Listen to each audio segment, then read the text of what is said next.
Today we have with us Elaine Bowes. She's from the Pentecostal Credit Union.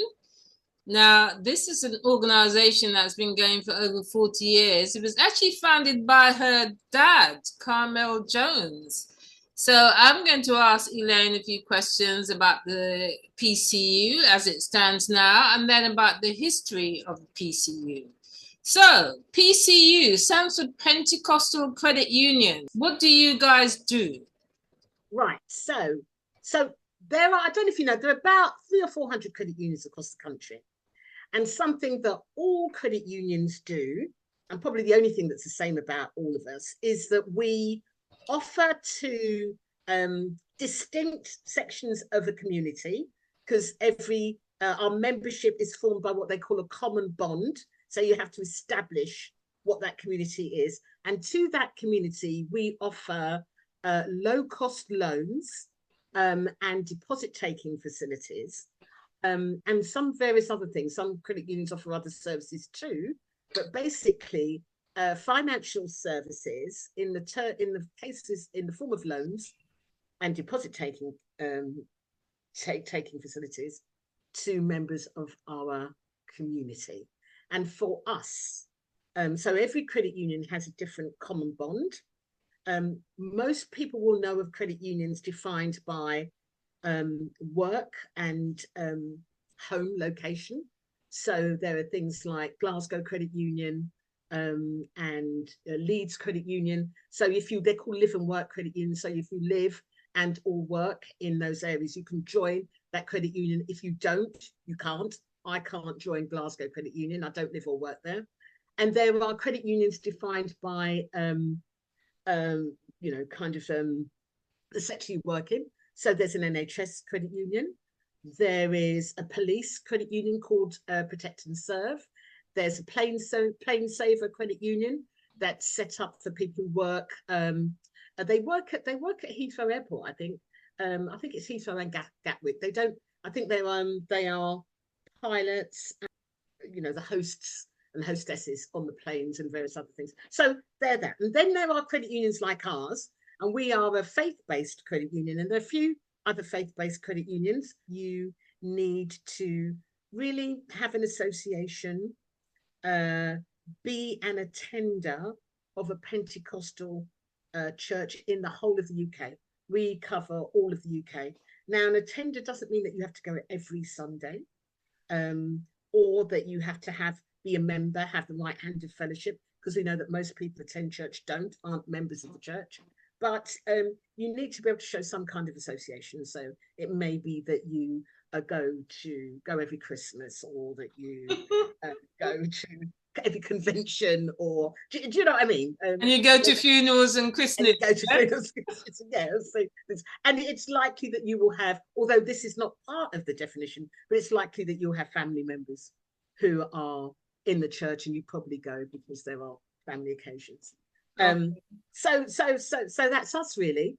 So it is community banking, in that we're concerned about the community. And what we do is we are profit-making bodies. We do make profits. We're not charitable in that sense, but the profits go back to the community. So we don't have any fat cat investors or shareholders.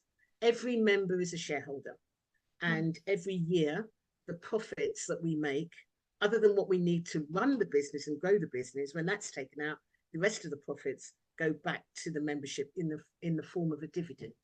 Okay, so that's paid into the account. It's paid into the account. It's tax-free. Okay. It's different every year because the members decide every year at the AGM what the dividend will be. They'll be advised, obviously, by the board about what we can afford or what we can pay. And we always pay a dividend. Some credit unions don't, but we always have. And we've always been pretty competitive in relation to that percentage of their savings that they will they'll get a dividend on. So that's us. And I think that's the only thing that's the same about credit unions. We are all so different. Yeah. So different. Everyone's different.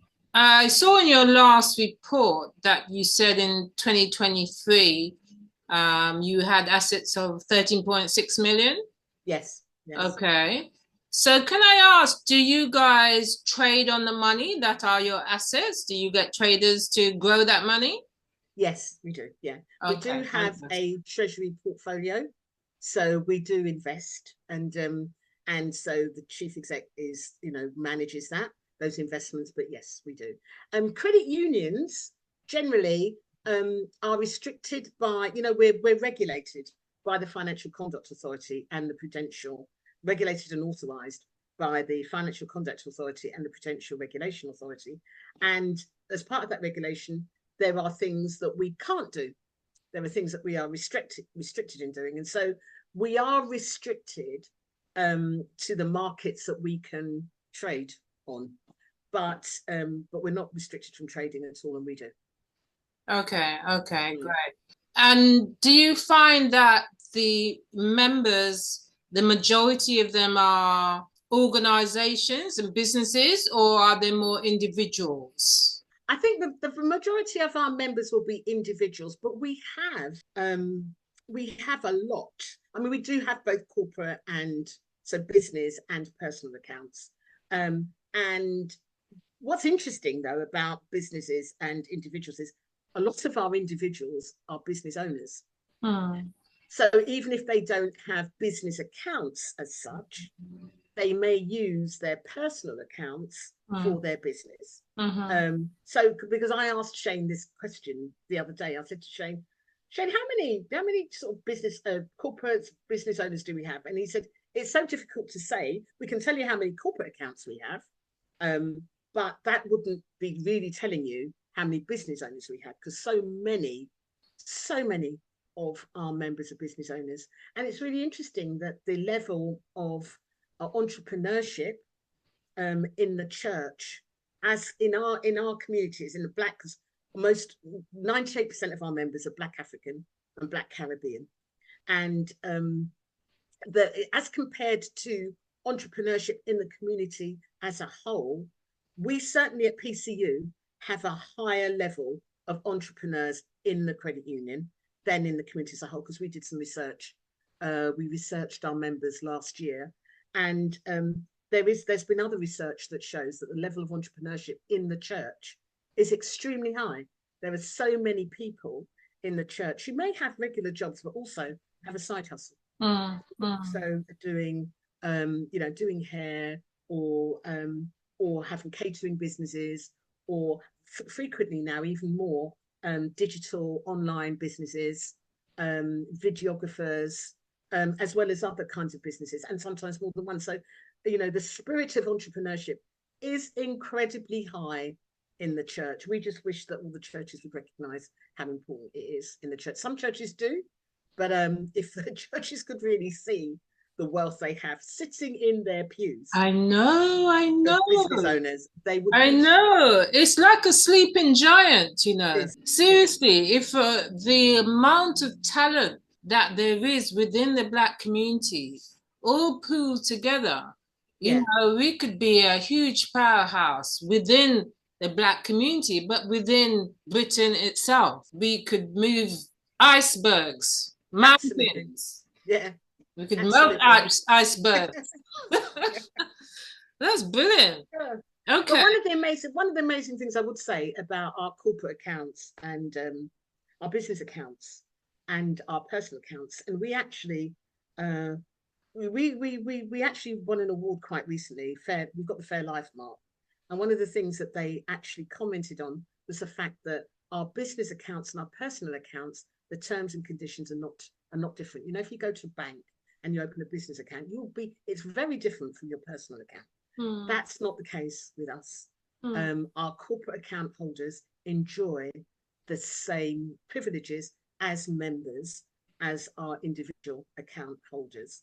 And I think if you're thinking about growing the economics of a community, we believe, like lots of people do, that business ownership is absolutely key to our economic viability as a community, and that's why we're so much behind business ownership. But if you're really thinking about really growing a community, then that's the kind of thing that you need to do. You need community banking that way. You need to have bank accounts of businesses that are not charging them crippling rates, you know, for having the account, for, you know, repaying the loan early, or just, you know, interest rates that are higher, you know, all of those things that you get in business accounts. You don't get that with credit unions, which is why credit unions are ideal, I think, for businesses in the community.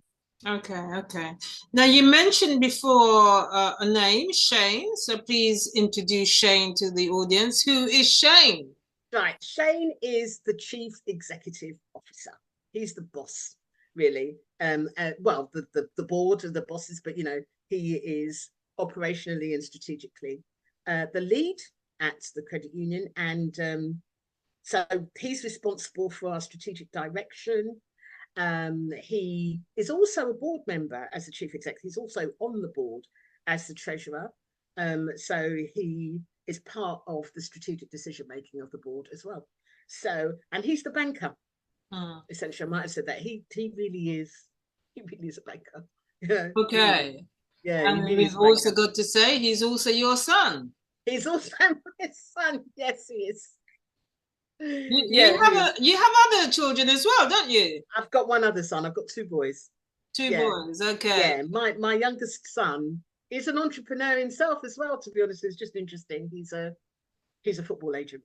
And he runs a football agency and stuff, and he has his own business, and he's been doing that for 10 years. So yeah, I've got two boys. Fantastic. Okay, and to show that this has come from an extraordinary family line, your father was the founder of the Pentecostal Credit Union, Carmel Jones. He was, yes, he was. He was. Okay, so can we go back? Can you tell us a story of how your father founded this business? Yeah, I'm going to. It's an incredible story. Actually, it's an incredible story. So my father came here from Jamaica in 1955. He was 17 years old when he came, and he came like, and at that time, Windrush, at the height of Windrush, I suppose, Windrush generation. 17-year-old boy, he came here to work. He came here to join his brother and his cousins. His father paid his passage, and he settled in South London, in Clapham. And there was a church at the end of his road, St. Paul's, which was part of the Trinity churches in Clapham. You know, there was this really big church. I think it's Holy Trinity. I can't remember the church. Anyway, St. Paul's is a sister church to the big church in the middle of Clapham. And interestingly, that church was built in the 1700s. And during the late 1700s and early 1800s, of course, the abolitionist movement, the Macaulays and all of those, they used to go to that church. They were part of the kind of anti-slavery movement. Anyway, my father in Jamaica was an Anglican, as many, you know, there's a lot of people here from the Caribbean who are Pentecostal, but he wasn't a Pentecostal when he was at home. He was an Anglican. And this is an Anglican church. And one Sunday he went along to the church, and he went for 3 Sundays altogether, actually, because he was used to going. And on the 3rd Sunday that he went, the vicar took him aside. He thanked him for coming, but asked him not to return because some of the congregation were very uncomfortable with him. Yeah, coming. Actually, you know, Dawn, it's interesting. That was not uncommon. You know, quite a few Black people had that experience when they came here. Quite a few of them that went to Anglican churches, because they used to go to Anglican churches when they were home. They came here and they did. And not only Anglican churches, Methodist churches and other churches and Baptist churches. That's the reception that they received. But, you know, because of that reception, you know, that created the growth of the Black Pentecostal church movement in this country. So it was because of that, because what was happening is at the same time they were being sent away, Pentecostal churches, those Windrush migrants, were having their services in their living rooms on a Sunday evening. So when that happened to my dad, and he went back and he told the people that he was, you know, sharing the accommodation with, they said, don't worry about that. Come along, we go to this we're going to this this service. They meet every Sunday evening in the pastor's house, and he went along. He went along to one of those, and the growth of those churches, you know, because those churches grew to become the Pentecostal churches that we know now and that we have now.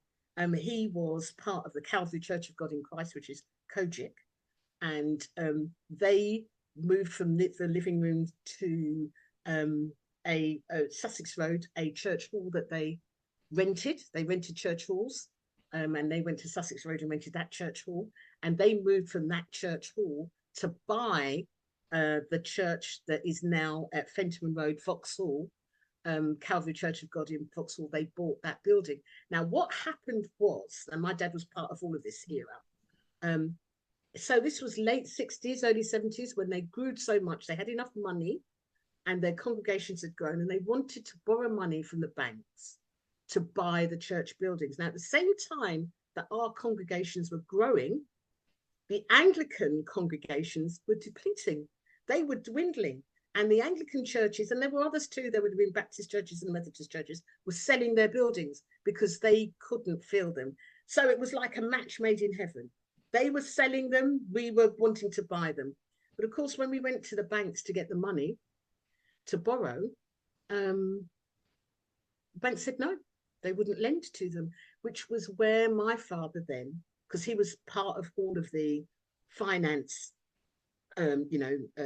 committees and things in the churches. Then my father had a vision. He will tell you about a vision that he had to found this credit union. It was a vehicle for the churches. It was always for him a vehicle for the churches to be able to get money to buy their buildings. That was always the vision for him. And so the credit union was a great vehicle. So the story we tell about him is that we say that he came here when he was 17 years old. He was told by the Anglican Church not to come back, but 30 years later he went back and bought all their churches. Oh. Because he did, you know. Wow. He did. He went back and he bought their churches. They did run him, but and you know, it's really interesting because 3 years ago, St. Paul's wanted to apologise. In fact, the Archbishop of Canterbury apologised to my father. He wrote to him a letter because they heard his story, and they apologised because they recognised the racism that happened all those years ago and the way it impacted Windrush migrants. And so they wrote to my dad. The Archbishop of Canterbury, Justin Welby, wrote to him. But the St. Paul's, the vicar of St. Paul's, actually they had a service, and it was during the middle of COVID actually. But they had a service to apologise to him. Wow. But yeah, they did. It was a lovely service.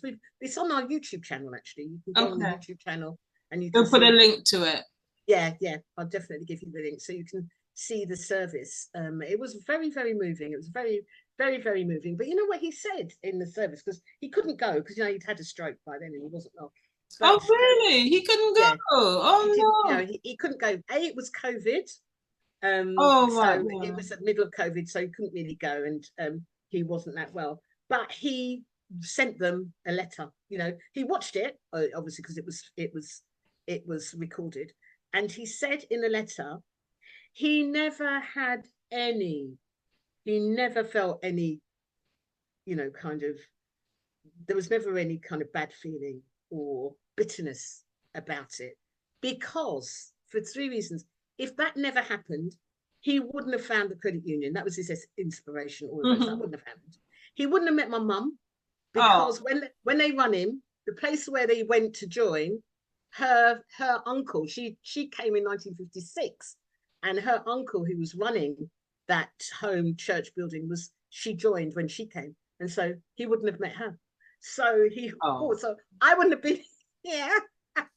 We wouldn't have been here if all of those things didn't happen. So he always says he doesn't regret any of it. They can say sorry and he will hear it, but they don't have to worry. He never ever was bitter or angry about it, because all of those things led to the amazing things that happened in his life. And it was the inspiration for PCU, that experience of discrimination and exclusion was, kind of fired up lots of things that he did, actually, not just the credit union, but because my dad was a real activist. My dad was a trade unionist, years and years ago, staunch Labour supporter. Back in the day when there was, Malcolm X and the Solidarity Brothers, I remember all of that. I remember mum and my dad having afros and being really, really into black empowerment. That's how we were raised. Wow. We were raised like that, so he was always, that was always the trajectory my father was always on, and my mum. So, okay, forming the credit union, because he did it with her. He gets, he's the founder, but he would always say, if it wasn't for my mum, yeah, it wouldn't be here. He'd always say that, can give him all the, he always used to say that, and give him all the glory, but if it wasn't her, there wouldn't be no Pentecostal Credit Union. So they built it together, really. yeah. So she was like the co-founder then. She is, absolutely. Okay. She is. She's still with us? Yes, she is, yeah. Oh, fantastic. Well, she must have some stories to tell, huh? Yeah. Is she writing her own book? No, she won't. When we try and get her to do things like that, she won't. Oh, really? She just, no, she won't. But Okay. he talks about her in his book, because he wrote a book, of course, and she is the center, of all his stuff. You read it. I mean, he just, their story. I mean, you must go to the YouTube channel, because we filmed him. We filmed all of these. We tried to capture as much as we could of him, Fantastic. while he was here. And so we've got lots of films, and he talks about when he met her, and he talks about when he formed the credit union, and all of these things. Well done. So we've got lots of footage of him, actually. And you've also got a PDF of the book he wrote with Yes. pictures on your website as well. Yeah. PCUUK. .com. Yeah. Yeah. So we'll put that link as well at the bottom of the video. So how did he actually form the credit union? Was he sort of researching how that was done? Tell us about that. Yes. process. Yeah, he did. So he had this vision, and apparently he said that there was an advert at the time. We're one of the oldest credit unions in the country. Oh, really? And yes, we are. We were formed in 1980, and at the time there were only 5. Oh, other credit unions. Yeah, so we are one of the oldest. How many are there now? About 300, about 300-400. Oh my God. Yeah. Wow. So we were kind of I think we're actually number 6. There were 5 others. We're number 6. Yeah. Number 6. And some of those have gone now. But what people don't know, Dawn, and I have to tell you, what we every October, every Black History Month, I go on this campaign, in social media about Windrush Black communities and the credit union movement. The first credit union ever in this country was in 1964, the Hornsey Cooperative, and it was a credit union of Caribbean migrants. That's the first ever. Yeah, you don't know, innit? Yeah, see, there's so much you don't know. We know, I've got the story. We know who they were and everything. It's now London Capital Credit Union, because it merged, I think, in 2013. So it doesn't exist anymore. It's now, but it's the foundation of London Capital Credit Union. Okay. Our current Association of British Credit Unions, which is a trade body, was originally the Credit Union League of Great Britain, and it was formed by Caribbean credit unions. Oh, wow. People just don't know, because nobody says, And so credit unions, of course, the whole concept of credit unions comes from the African concept of isusu. I don't need to tell you that, but actually the whole thing about people helping people and money circulating in communities, partner, susu, all of those things. The concept of credit unions come from that. Wow. It's an African tradition. Oh. Right. And they don't tell you that either. But we've written the story. We have a publication called About the PCU. We're just rewriting it. We're rewriting it now, where, that the whole tradition of credit unions and the African tradition of isusu is actually credit union. And credit unions in this country, nobody knows what credit unions are in the UK. You know, if you say to somebody credit union, they'll say credit report. They'll say, you know, credit worthy. They'll say all these things. They don't know what credit unions are. If you were in Northern Ireland, or if you're in America, or if you're in the Caribbean, everybody knows what the credit union is. And in the world, the highest density of credit unions is in the Caribbean, first of all, and then in Ireland, and then in America. Oh, wow. So the concept of credit unions is really very, very, very much, you know, in fact, there've been academics have written about how Isuzu kind of traveled over with transatlantic slavery into the Caribbean islands, and that's where you get Partner and Susu and Boxhand, and Wow. where you are, whether you're in Trinidad or Jamaica or wherever you are in the Caribbean, that's you will understand, you'll know those terms when they talk about it, and also in Africa, of course. You know, so we try to every Black History Month. You'll see if you follow our Instagram, LinkedIn, Facebook, you'll see this campaign where we tell the story. And Credit Union Day is in Black History Month as well. So we really go for it on Credit Union Day. So people know that actually this is where your credit unions come from. Okay.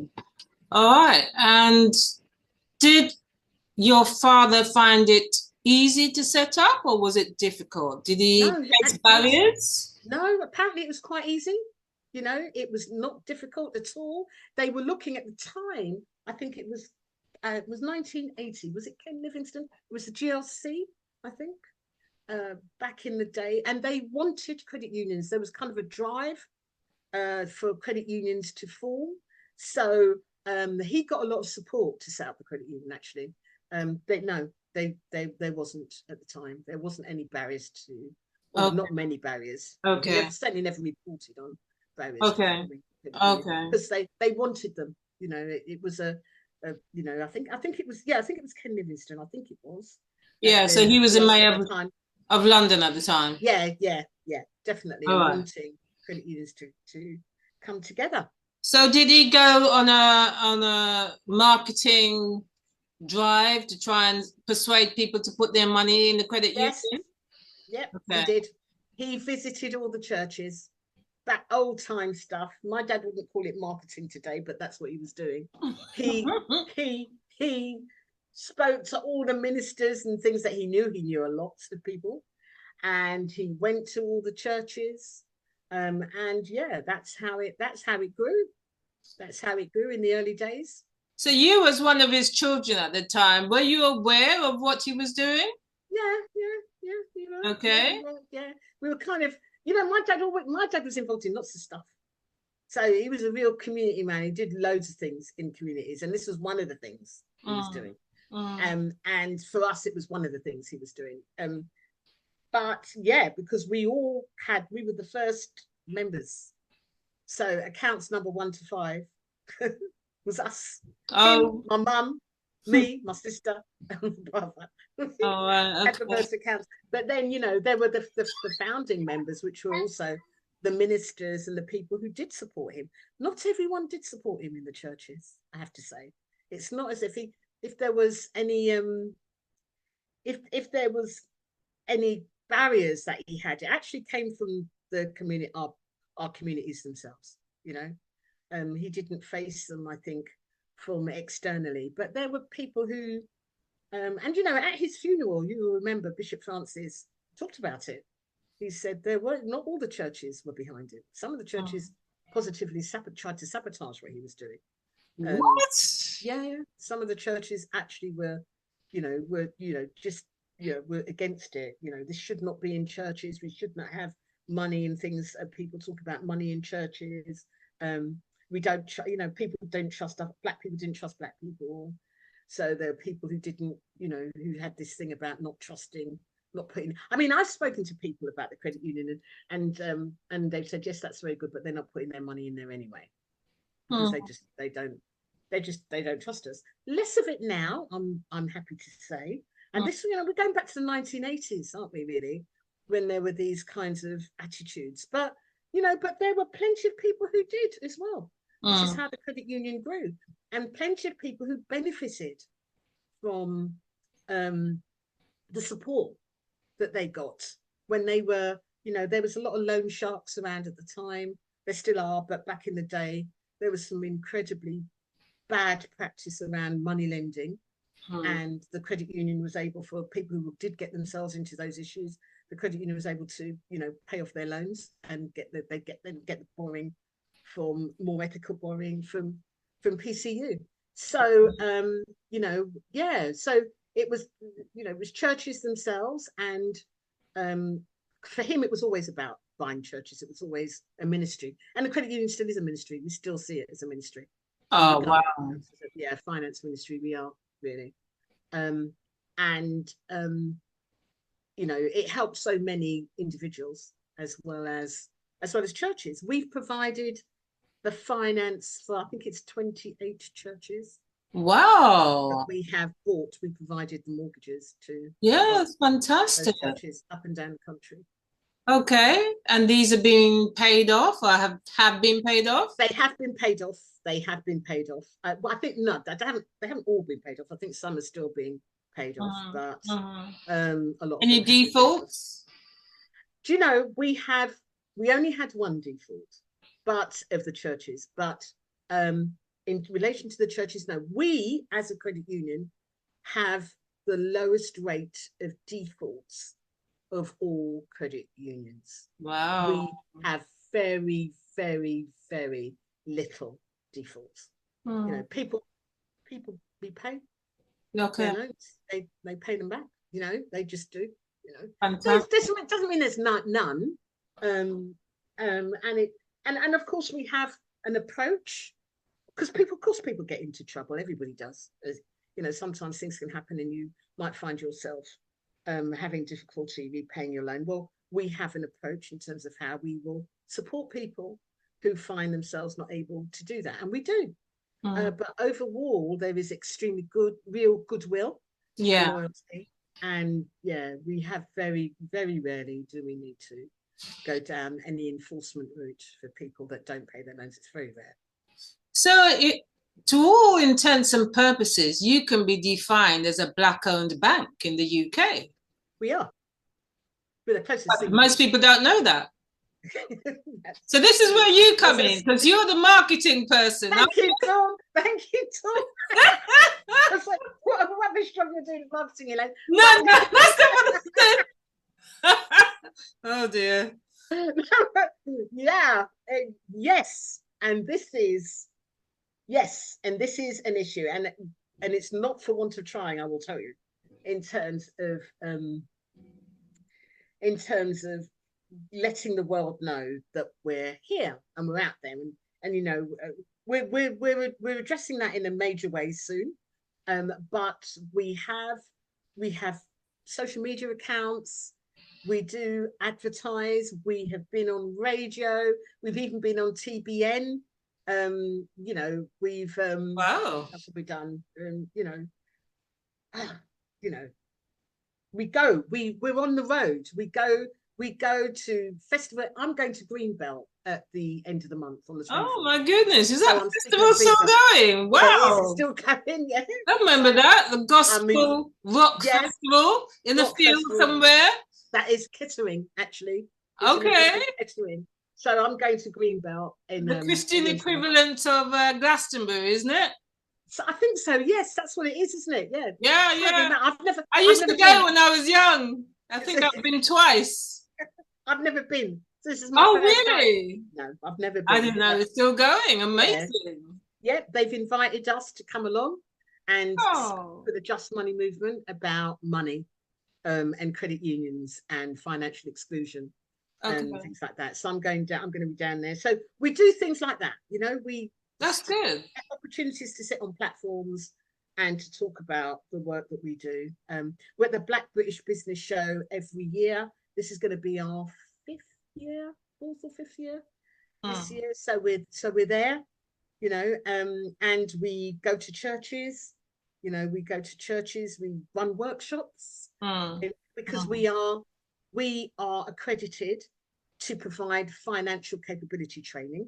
So we've been trained to do it, and we have certificates that enable us to say, yes, we are competent to provide financial capability training. So we do that. We run workshops online, and they're not just for our members. We make sure that all the workshops and things that we run, we aim it at our members, but they're not just, anyone can join them. They're free, and anyone can come along, and we do advertise them. The last one we did was about a month or so ago, that we did on generational legacy, legacy planning and generational wealth. Okay. And we had two experts who, David Frederick, who is an accountant and the vice president. No, he's the president. He was the president of the accounting professionals. He and Jaron White, who is a wealth management, Belvedere Wealth Management Group. They're a black one, wealth management group. And they did sessions on legacy planning and wealth management. We're going to run that again. That was so popular. So we're going to do that. And it's really important to us that we make partnerships and we do things with people who really are expert in the field, because these things are really quite complex. Some of these things are very complex. They've got, it's all about tax and all sorts of things. And so you really need to be advised by people who really do know. Well, yeah, and especially around the legacy, because a lot of people aren't aware of the problems that can be caused if they don't leave a will, if they don't leave some of their properties in trust, and advice and investments is so important, isn't it?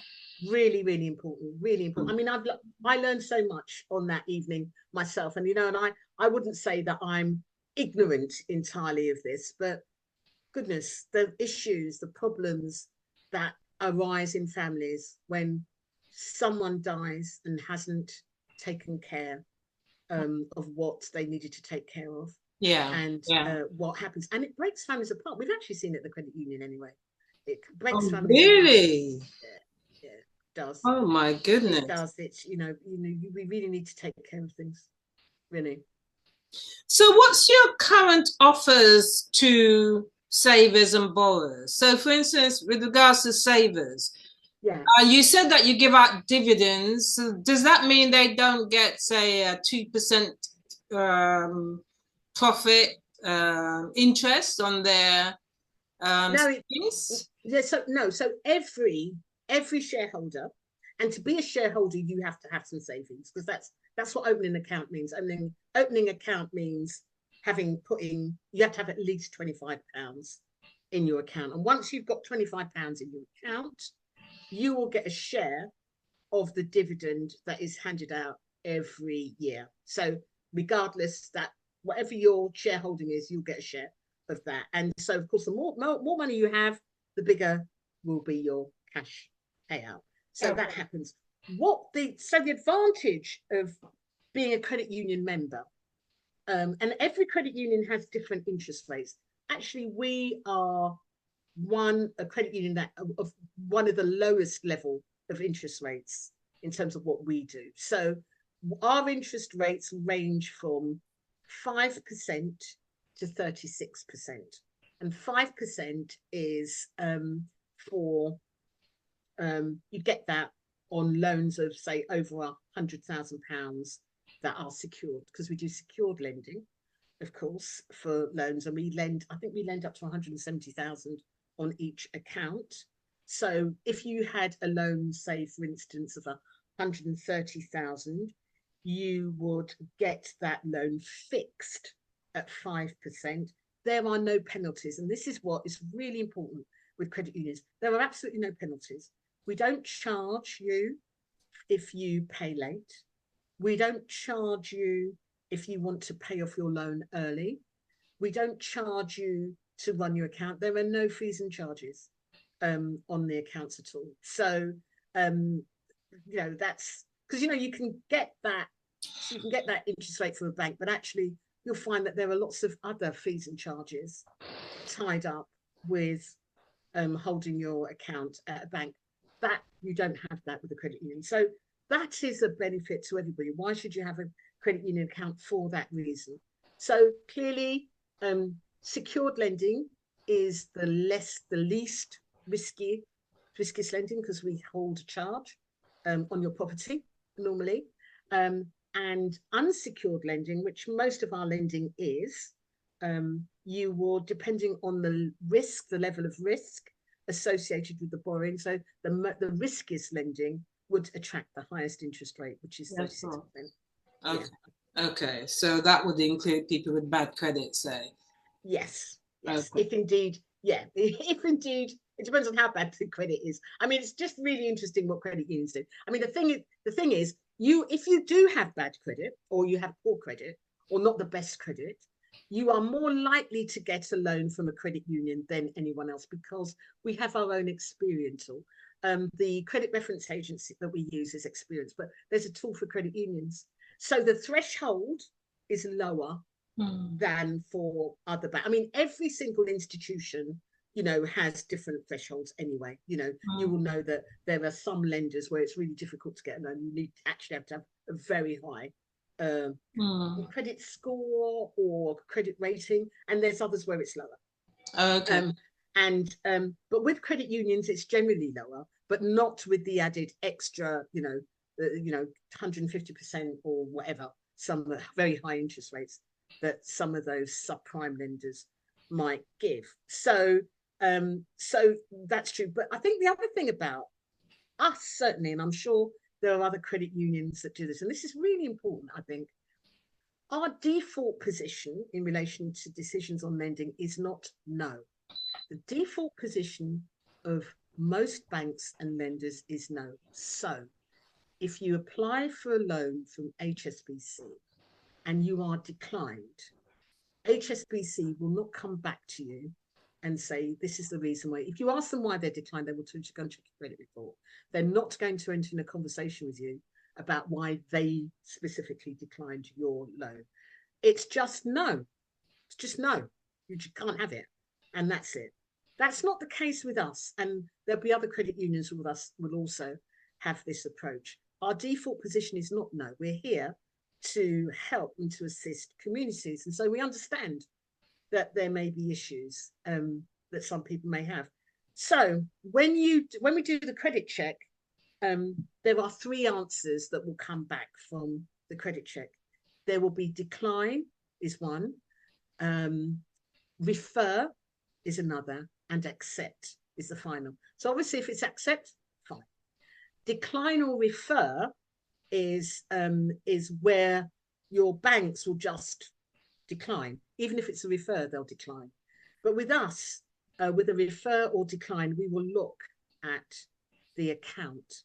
And that's where we move away from, computer says, which is the Experian report that comes. And we then look at our own records of your relationship with the credit union. So what they will look at is they will look at the account, which is why I always say to people, and people do this because people realize how important this is. There are people who will only borrow from us because they might have poor lending elsewhere, but we never have a problem with us, with them, with us, because they always pay us back, because they will know that actually we will make borrowing available to them. It doesn't mean every risky person will get it. That's not what this is about. But they make an assessment. There's a personal assessment then made of the risk and whether or not they think it really is a risk. So they'll look at the account and they will see how long the account has been opened, whether or not, say, you're a regular saver. So suppose you save regularly £25 a month and you've been saving £25 a month for the last year or six months. And you want to borrow £5,000 and you've elected to repay that loan at £20 a month. They may say, actually, we don't think that's such a big risk because this is what this person's been doing. So we think that actually this person's good for the loan. And they obviously have to do affordability checks. They will always do that. So if affordability is an issue, you will not get a loan if they don't think you can repay it. But if you pass the affordability checks and it's only an issue of what the computer has said, then they will override the decision. They can override the decision. I mean, I've seen them do things like maybe somebody wanted 5,000 and they consider, well, actually, it's a bit risky. We won't lend you 5,000 now, but we'll lend you we'll lend you 2,500, see how you do over the next few months, and then come back if it goes well, come back for the rest. So they do all sorts of things to facilitate the lending. And I think I don't know all credit unions, but I think most credit unions will probably have that kind of approach, because that's not why we're here. We're here to work in community and with community. So we, you know, as I said, the default position is not known. The default position is yes, unless it really is a risk. It doesn't mean everyone's going to get one if it really is a risk. So it sounds like it's a good idea, even if you have an account elsewhere, to start regularly putting money with the PCU. I mean, there's two ways people can look at it. They can transfer all their banking and all their salary goes into the PCU account, or they can look at it as a savings account and be putting in a certain amount per month. Yes. Then that builds up a record with you. You get to know them. Yeah. Perhaps their saving habits. And is there a multiplier? Let's say that the person has raised, they've got £2,000 in your account. Is there a multiplier that will say, okay, that means you can borrow double or treble the money? No, there used to be. I know they used to do that, but there's not really a multiplier now. There might be. I think when they're first looking at it, they might say, oh, you've got so much money in your account, so that's fine. But no, it doesn't really work like that now. It's really about affordability. So if you've got £2,000 in the account and you want to borrow £10,000, if you can repay £10,000, you'll get it.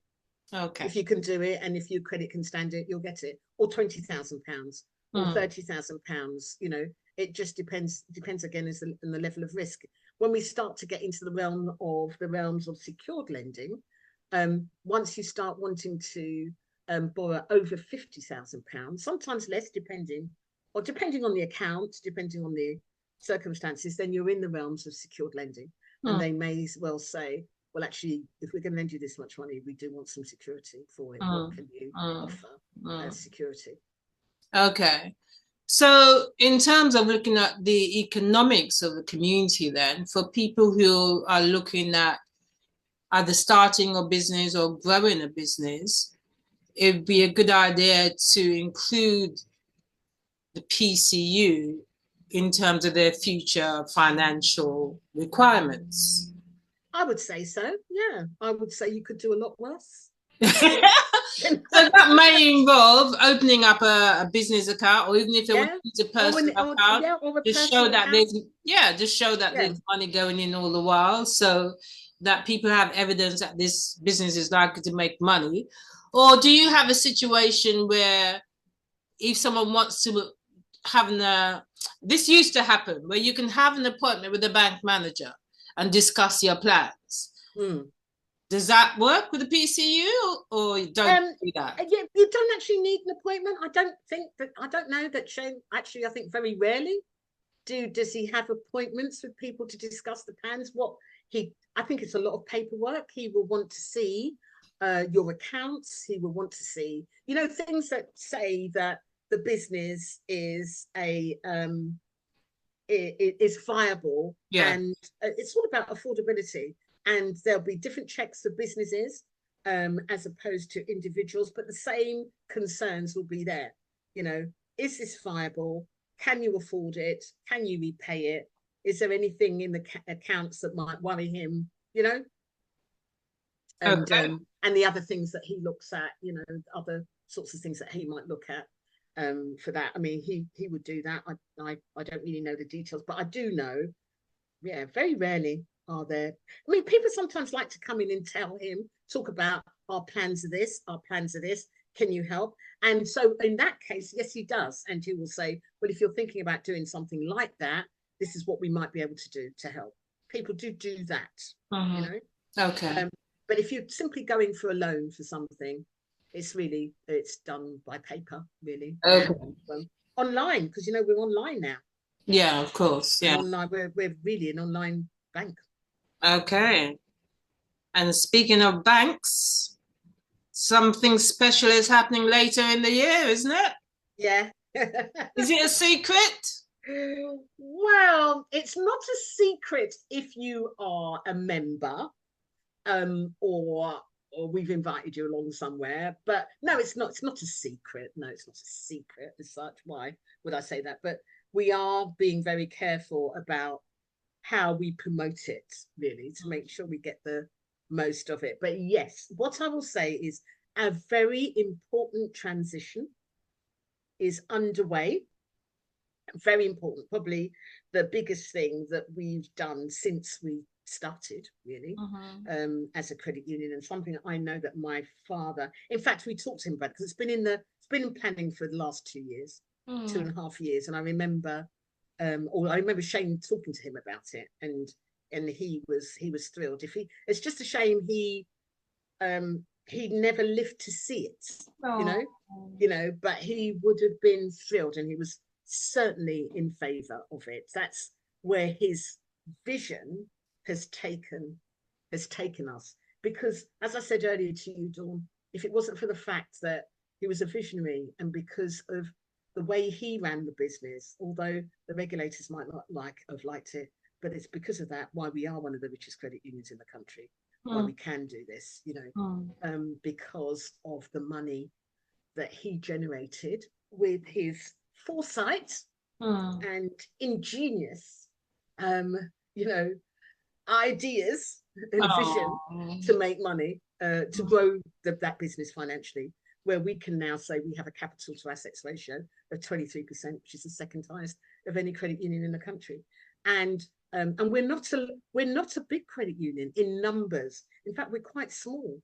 We've got 2,700 members, and there are credit unions with 30,000 members or more, but they just don't have the cash, the liquidity that we do. So I suppose the way to, because I always ask Shane, what does this mean? What do these terms mean? What does the capital to assets ratio mean? So what does 23% mean? So he says, and 23% is actually the percentage from the total assets that belongs to the business when everything else is paid out. If everything else should be paid out, we would the organisation would retain 23% of the total assets. Now, for us, that's 13.8 million. That's what our total assets are. And in terms of solvency, every one of your pounds in the credit union is worth £1.28. So if we paid everybody today every penny they had in savings, we would have 28 pence in every pound left over for us. And I think another interesting way of seeing it is, on average, the average shareholding of a credit union member across the country generally is £500, but the average shareholding of a PCU member is £5,000. So that kind of tells you a bit about, we're small, but we're huge. In finances. And so people might think, well, you're a rich organization, you can be doing this, that, and the other. But no, the money's for you. The money is not ours. The money is for the members. Yes. And Shane is hot on this. We have to pay a dividend. The money has to come back. That's what it's for. So it's really not about us, spending the money on doing.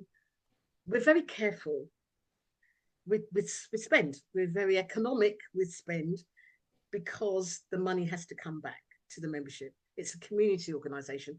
The money circulates in the community. We are part of, the whole thing about that's how communities grow, by circulating the money. And it's our function to ensure that the money circulates as it comes through us, and it's circulated back through the community. So that's our role, and so that's what we do economically. So yes, we have a lot of money, but yes, we're very careful how we spend that money, because the primary beneficiaries of that money are the shareholders, which are you, all the members. Yeah, but it also seems to me, that there may be a lot of churches out there who, for whatever reason, have decided to bank elsewhere.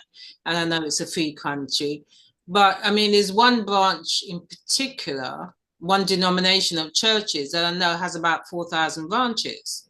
So it seems to me that there needs to be a groundswell of support among people to actually help grow the PCU. Absolutely. It's doing well as it is, but it could do even better. Of course it could. Twice as better, 10 times as better. Yes. And that's something that yourself, the board, Shane, need to look at in terms of growth and where you can go to in the future.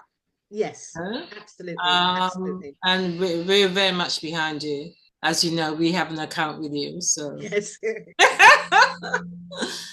So thank you for what you do. And we certainly want to continue to encourage you. I was at your father's funeral. I did attend along with, thousands of others.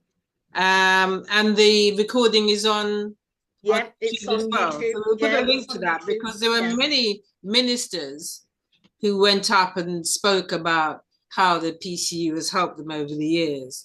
So that in itself is a testimony to your father and to your family who've kept this thing alive. Yeah. So well done. Thank you. Yeah, it's very special. It's very, very special. It's very special to us. I mean, it's we've grown up with it, and we've seen how it was so important to my dad. Oh my goodness. As you would imagine, definitely was his life's work. I mean, he did many things in his life, my father, but the Pentecostal Credit Union was definitely key and central to him. Yeah. So at the moment you have loans outstanding of about 8.6 million, yeah? Yeah, that's on the loan book, yeah. Yes, and those continue to be paid off. So that's good. Yes. All right. And around 10 million in savings in investments. We've got 10 million. It's not a bad business, as you can see. You can see the accounts that we produce every year in the annual report. I mean, the best thing to do is come to the website and everything's there, and also our YouTube channel. Yes. You go to the YouTube channel and you'll see all the videos that are on there, including if you put my father's funeral is also on our YouTube channel, but of course if you put in Reverend Carmel Jones, it'll come up, Yes, yeah. Because it was at Ruach, the services at Ruach City Church. And we must be transparent in that sometimes there may have been issues where you knocked heads with the Financial Services Authority. But your dad always seemed to come up trump somehow. He knew his way around the system. Oh my! He knew how to fight for his people. Yeah, we're going to tell this story, as I said. Yeah, we are going to tell this story. But my father was a vision. He really, really, really was. Now you're looking back on it. What he did in the 1980s and 1990s, so credit unions were never allowed to lend money to what they call corporates, businesses. There was a time when credit unions, corporate accounts were not allowed, business accounts were not allowed, and you could only lend money to individuals.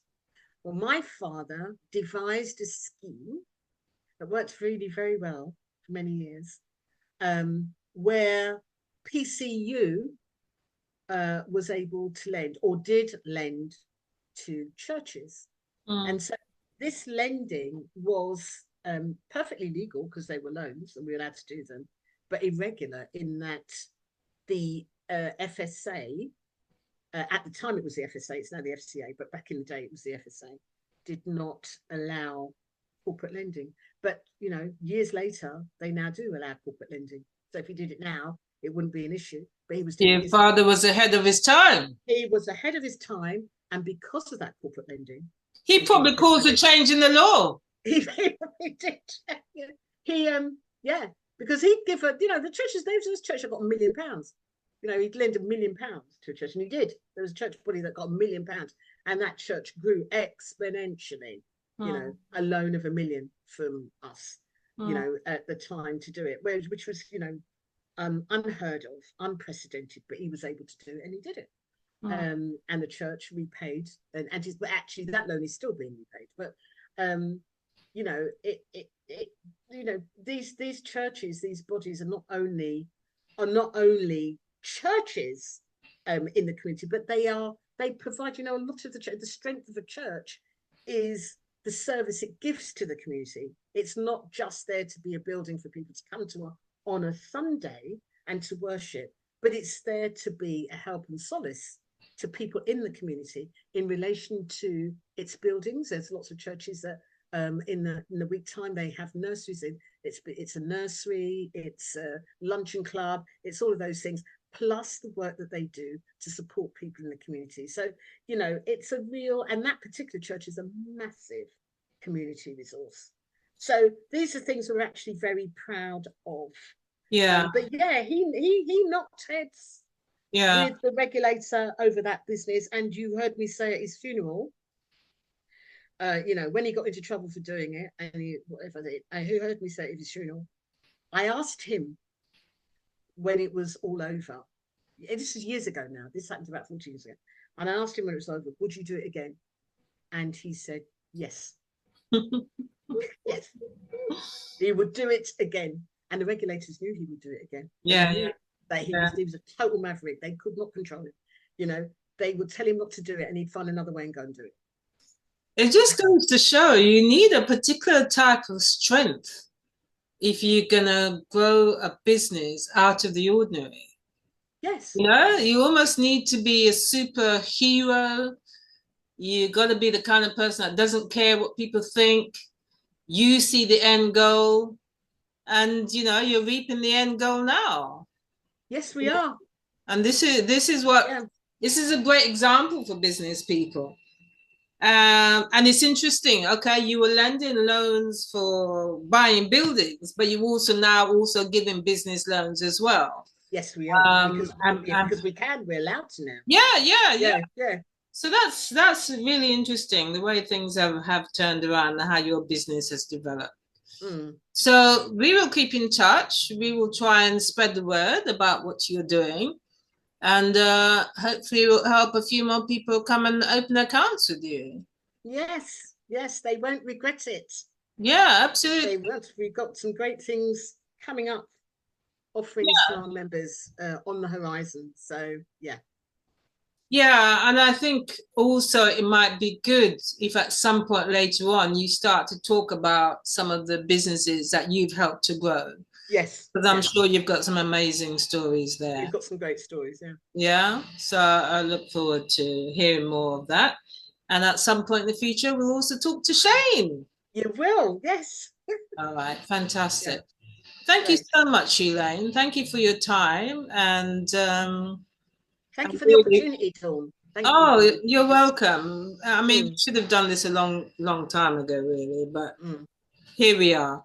Thank you so much. And let's keep in touch. Yep.